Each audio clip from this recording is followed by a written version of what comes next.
రంజాన్ పండుగ సందర్భంగా హైదరాబాద్ లో ట్రాఫిక్ ఆంక్షలు పెట్టారు. ఉదయం 8 నుంచి 11 గంటల 30 నిమిషాల వరకు మీరాలం ట్యాంక్, ఈద్గా, అలాగే హాకీ గ్రౌండ్స్, మర్సబ్ ట్యాంక్ పరిసరాల్లో ట్రాఫిక్ ఆంక్షలు ఉంటాయని సిపి కొత్తకోట శ్రీనివాసరెడ్డి తెలిపారు. ఆ సమయంలో వాహనదారులు ప్రత్యామ్నాయ రూట్లలో వెళ్లాలని సూచించారు. మీరాలం ఈద్గా ప్రార్థనలకు వచ్చే వారి వాహనాలను పురానాపూల్, కామాటిపుర, కిషన్బాగ్, బహదూర్పుర, ఎక్స్ రోడ్స్ నుంచి అనుమతినిచ్చారు. ఈ సమయంలో సాధారణ వాహనదారులకు బహదూర్పుర, ఎక్స్ రోడ్స్ నుంచి ఈద్గా వైపు అనుమతి లేదని తెలిపారు. ఈ వాహనాలను బహదూర్పుర క్రాస్ రోడ్స్ దగ్గర కిషన్బాగ్, కామాటిపుర వైపు మళ్లిస్తున్నట్లుగా తెలిపారు. ఇక్కడికి వచ్చే వాహనాలు జూ పార్క్, మసీద్, అల్హా అక్బర్ కు ఎదురుగా ఉన్నటువంటి బహిరంగ స్థలంలో పార్కింగ్ చేయాలని తెలిపారు.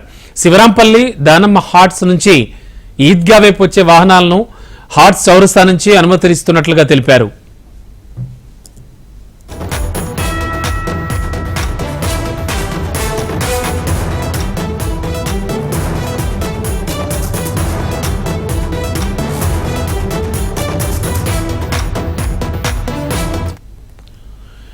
ఈ సమయంలో సాధారణ వాహనదారులకు ఈద్గా వైపు అనుమతి ఉండదన్నారు. ఈ వాహనాలను దానమ్మ ఎక్స్ రోడ్స్ నుంచి శాస్త్రిపురం, అలాగే ఎన్ఎస్ కుంట వైపు మళ్లిస్తున్నారు. ఈ వాహనాలకు మోడ్రన్ సామిల్ పార్కింగ్ పక్కన ఈద్గా మైదాన్ కు ఎదురుగా మెయిన్ రోడ్ పై మీరాలం ఫిల్టర్ బెడ్ కు పక్కనే ఉన్న ఖాళీ స్థలం, దానికి ఎదురుగా ఉన్న సూఫీ కార్స్, అలాగే యాదవ్ పార్కింగ్ కార్ల వద్ద పార్కింగ్. కాలాపత్తర్ వైపు నుంచి ఈద్గా వైపు వెళ్లే వాహనాలు Kalapathar law and order police station నుంచి వెళ్లాలన్నారు. సాధారణ వాహనాలు పిఎస్ వద్ద నుంచి మొచి కాలనీ, బహదూర్పుర, శంషీర్గంజ్, ఎన్కే కుంట వైపు వెళ్లాలన్నారు. వాహనాలను బయ్యా parking, Indian Oil petrol pump వద్ద పార్కింగ్ చేయాలంటూ సూచిస్తున్నారు.